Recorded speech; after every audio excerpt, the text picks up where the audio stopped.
aquela clara convicção que queremos ser do Senhor, que tu morreste em nosso lugar. Aleluia. Amém. Amém. Conversão clara. Em segundo lugar, esse dedo aponta. Vocação clara. Que Deus chamou você e não teu marido, ou talvez alguma pessoa da tua família, mas você. Que Deus chamou você. Agora, pode ser que você, eu digo isto às senhoras, que talvez você não sente aquela chamada para o campo missionário. Eu sei que também quando a missão nos perguntou, Francisco, você sente a chamada para o campo missionário? Eu disse sim. E quando perguntaram a Margarida, ela disse, não, porque se ele não fosse, eu nem ia. Amém? Que resposta clara. Mas se ele não fosse, mas é que eu fui. E ela foi. E ela foi uma grande bênção. E ainda hoje eu digo e testemunho diante do Senhor que eu tenho recebido duas bênçãos bem grandes. Em primeiro lugar, a salvação. Em segundo lugar, a minha esposa. Então, clara convicção da chamada. Em terceiro lugar, esse é o dedo maior, quer dizer, visão um pouquinho maior do que os outros. Visão ampla. Precisa para fazer o trabalho missionário. Esse dedo é o dedo da aliança. É santificação. Né? Aqui. Santificação constante. E esse dedinho, lá no Paraná, onde trabalhávamos, às vezes dávamos a mão, e era meio esquisito, porque o homem tinha deixado um dedo na serraria. Perdeu o dedo. Mas perdendo o dedo maior, daí está frito mesmo. Mas perdendo o mindinho, perdeu a graça, mas funciona bem. É disposição constante, disposição, porque sem disposição, perdeu a graça mesmo. Né? Irmãos, esse mecanismo tinha essas 5 características. Mas, que homem cabeçudo! Que homem cabeçudo! Mas Deus usou, e quem sabe até lançou mão da cabeçudez dele, senão ele nem queria fazer um trabalho tão grande, quem sabe. Né?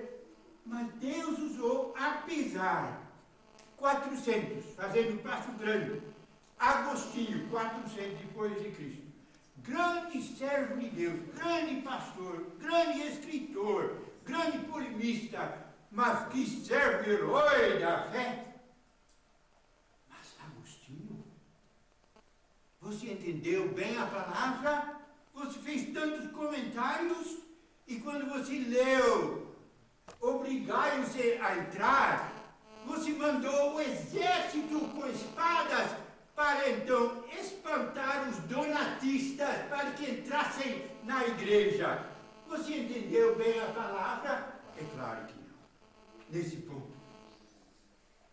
Grande servo, apesar daquelas besteiras, irmãos, mais uns anos para trás, antes de Cristo até, Jeremias, que chorão. Jeremias, que chorão. E tem missionários que sempre são tem outros que são alegres, mas tem missionários que a gente precisa de vez em quando quer uma.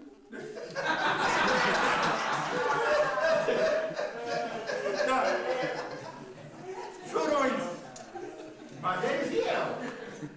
Então é melhor ser um chorão fiel do que ser um homem alegre e infiel. E ele era fiel, até tão fiel ele entendeu tão bem, é a tua graça que nós não merecemos e a tua fidelidade é cada dia de novo. Mas não vale seja Deus, pode chorar à vontade, Jeremias. Mas Jeremias, apesar daquele choro, mas alguns anos para trás, Davi, é interessante, porque poucas pessoas têm o epitáfio.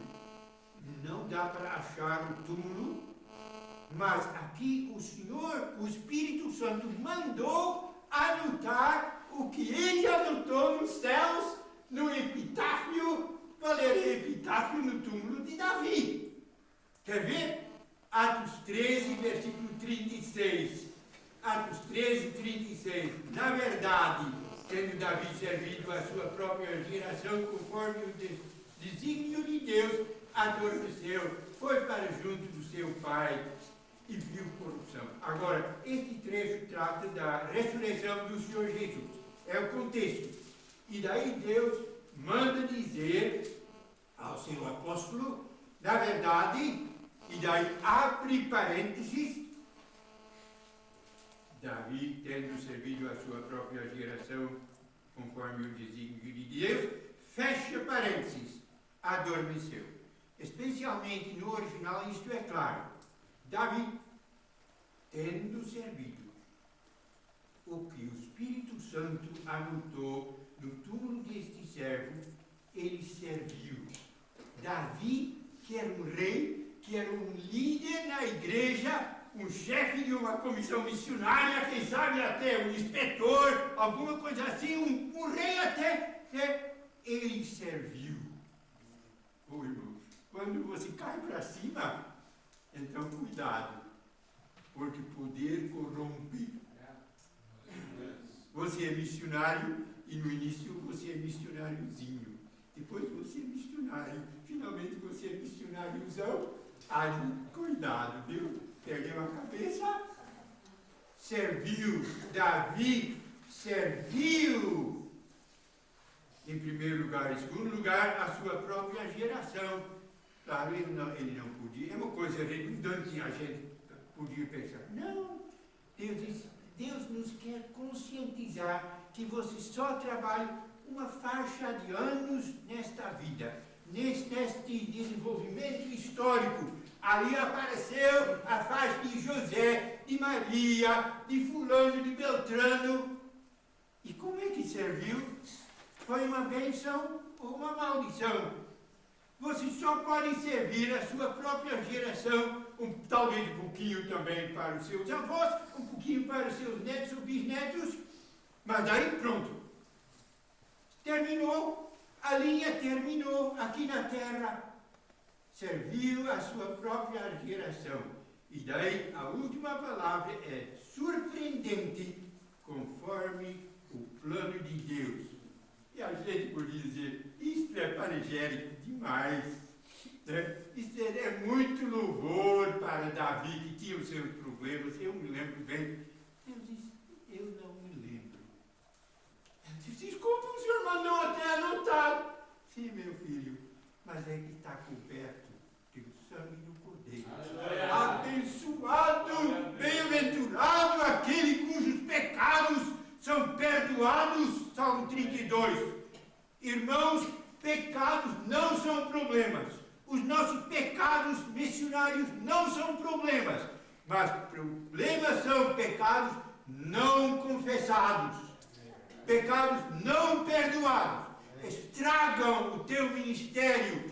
Vão ser como uma úlcera tropical, que vão infectar a tua vida, vão acabar com o teu ministério.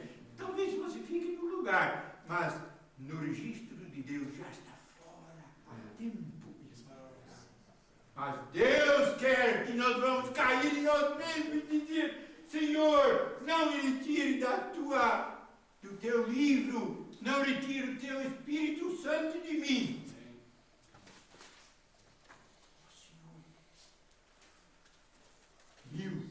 Agora vamos para trás ainda um pouquinho e chegamos na altura de Arão, 1500. Digo, Arão, como é que estava? E Arão, você sabe, era o irmão de Moisés. Mas o irmão, ele era o irmão mais velho, mas podia dizer o irmãozinho. Porque Moisés era o líder. E Arãozinho, então sempre assim, na sombra do seu irmão. E também ele não tinha a fibra, mas Deus o chamou. Deus o chamou até para ser um consolador. Talvez Moisés não fosse muito um consolador, mas Arão foi chamado para ser um consolador, um sacerdote, um sumo sacerdote. E sabe, quando você pensa em métodos missionários, quem sabe o nosso mundo precisa tanto da consolação, do consolador. Uma vez, lá em Cascavel, eu perguntei a uma senhora, uma pergunta que eu fazia a todos que iam se convertendo: o que é que foi que levou você a Jesus Cristo?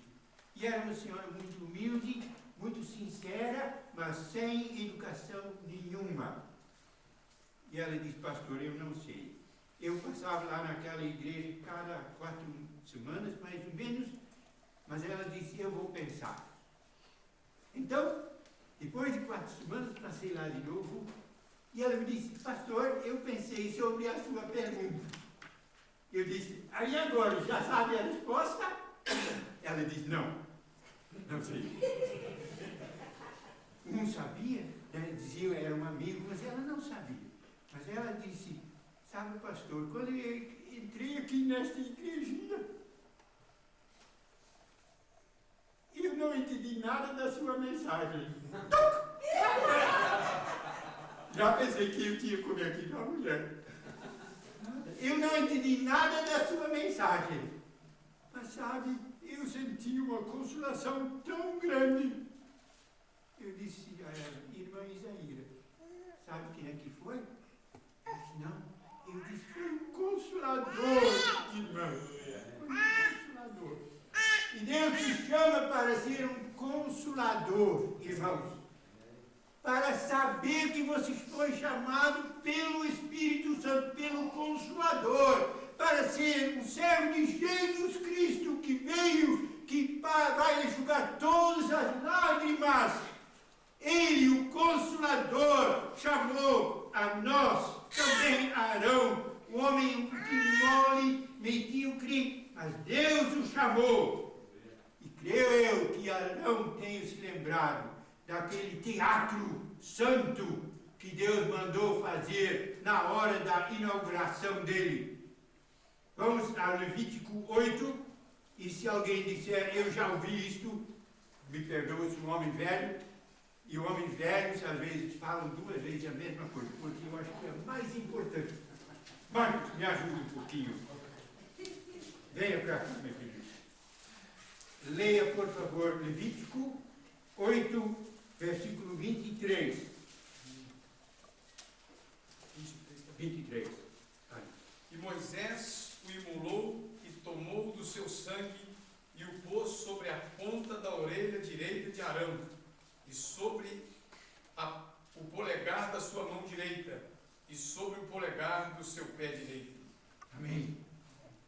Irmãos, eu disse um teatro santo, um teatro sagrado, que de fato foi. Isso foi em frente do tabernáculo. Um teatro sagrado. Deus mandou Moisés pegar um pouquinho de sangue de um carneiro que tinha sido morto numa bacia, e ele aplicou um pouquinho na orelha do irmão dele, depois no dedo maior da mão direita, e ele se abaixou para colocar no dedo maior do pé dele. O que significa? Purificação, irmãos. Purificação das portinhas da nossa alma. Você tem 7 buracos na cabeça?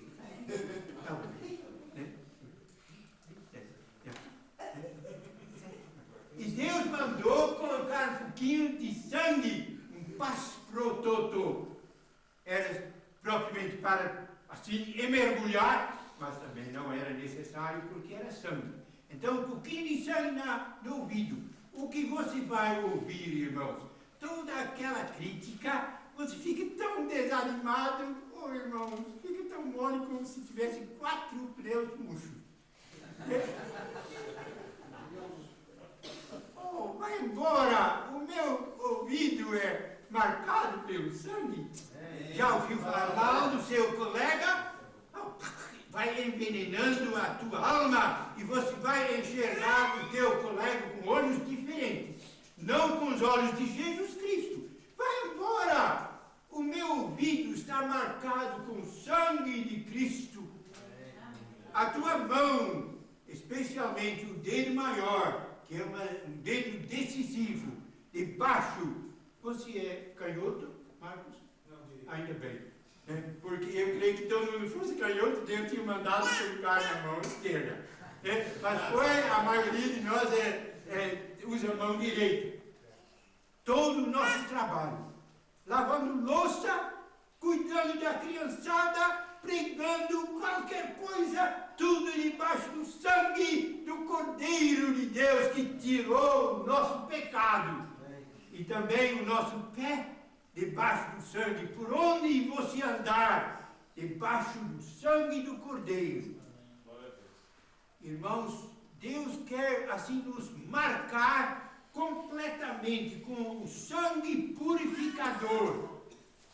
E sabe, queridos irmãos, tem somente uma vez no Velho Testamento em que Deus manda mostrar todo esse teatro sagrado, toda essa cerimônia completa, só uma vez. Sabe em que caso? Na purificação do leproso. Já pensou, Marcos? Quando estávamos aqui, nós estávamos assim como dois leprosos? Mas é verdade. Olhando no Espelho de Deus, somos como leprosos. E Deus mostra isto aos leprosos e aos servos dele.